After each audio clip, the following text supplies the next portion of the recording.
días, profesor y compañeros. El día de hoy les voy a hablarles sobre el gobierno de Alberto Fujimori entre los años 1990 y 2000, centrado en dos aspectos muy importantes, ¿sí? Su política económica y la red de corrupción que desarrolló durante ese periodo. Para empezar, debemos recordar que de cómo se encontraba el Perú antes de que Fujimori llegara al poder.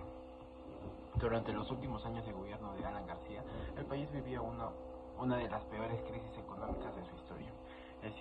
Existía una hiperinflación que hacía que los precios aumentaran constantemente, el dinero perdía su valor muy rápido y muchas familias tenían dificultades para comprar alimentos y productos básicos.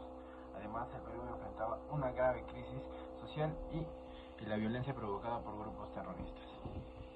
En este contexto, Alberto Fujimori ganó las elecciones de 1990. Al asumir la presidencia, decidió aplicar un conjunto de medidas económicas muy fuertes conocidas como el shock de precios.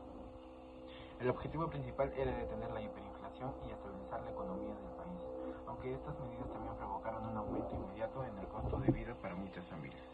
A partir de ese momento, el gobierno adoptó un modelo económico neoliberal. Este modelo buscaba reducir la participación del Estado en la economía y darle un mayor protagonismo al sector privado. Entre sus principales características estaban la privatización de empresas públicas, la apertura al comercio internacional y la reducción del gasto público y el impulso a la inversión privada. Estas reformas también siguieron varias recomendaciones del llamado Consenso de Washington. Entre ellas estaba mantener la disciplina fiscal, liberar el comercio, atraer inversión extranjera, privatizar empresas estatales y flexibilizar el mercado laboral. Todo esto buscaba modernizar la economía peruana y generar crecimiento económico.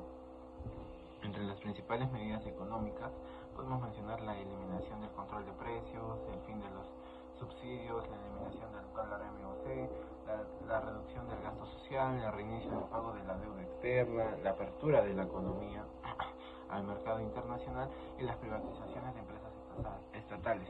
Gracias a estas decisiones, la inflación logró reducirse considerablemente y la economía comenzó a estabilizarse.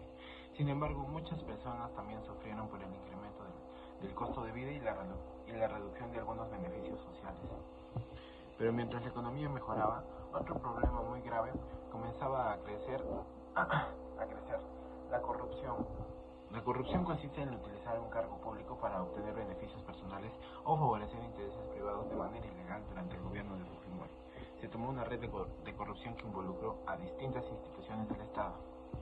Uno de los personajes más importantes fue Vladimiro Montesinos, que fue asesor presidencial.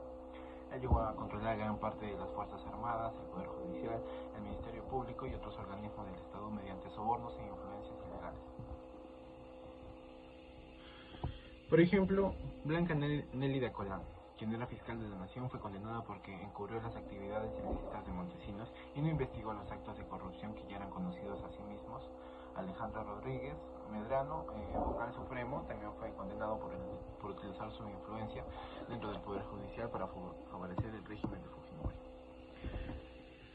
La corrupción también alcanzó a los medios de comunicación. La llamada prensa chicha recibía dinero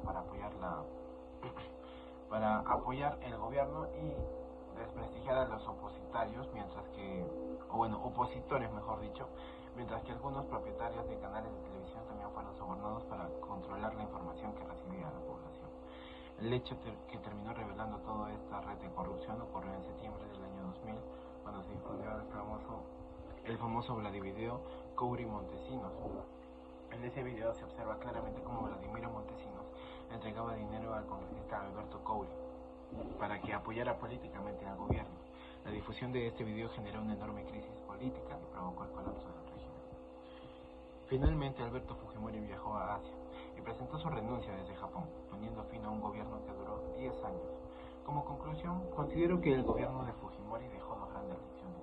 Por un lado, logró controlar la hiperinflación, estabilizar la economía y sentar las bases para el crecimiento económico del país mediante reformas neoliberales. Sin embargo, esos avances quedaron opacados por la existencia de una extensa red de corrupción que involucraba a diversas instituciones del Estado. Debilitó la democracia y afectó la confianza de los ciudadanos en las autoridades. Muchas gracias por su atención.